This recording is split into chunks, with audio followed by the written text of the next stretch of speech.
কয়েক মিনিট আগে আমি একটা ভিডিও দেখি, যেটা দেখে আমার হৃদয়টা একদম কেঁপে উঠেছে। শুধু আমার না, সেটা যদি আপনারাও দেখতেন, বিশ্বাস করেন সহ্য করতে পারতেন না। 4 থেকে 5 বছরের একটা শিশুর চোখে গুলি লেগে সেটা মাথার পিছন দিকে বের হয়ে গিয়েছে। তারপরে সেই গুলিটা গিয়ে লাগে তার রুমের একটা দেয়ালটা পর্যন্ত ফেটে গিয়েছে।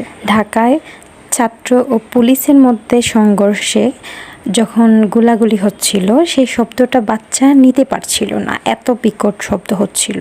তখন সে তার বাসার জানালা লাগাতে গিয়ে হঠাৎ করে এসে তার চোখে গুলিটা লাগে। জানি এখানে পুলিশের কোনো দোষ ছিল না, তারপরেও এই যে মৃত্যুটা হয়েছে, এই বাচ্চার মৃত্যুটা কি তার বাবা মা, তার পরিবার মেনে নিতে পারবে?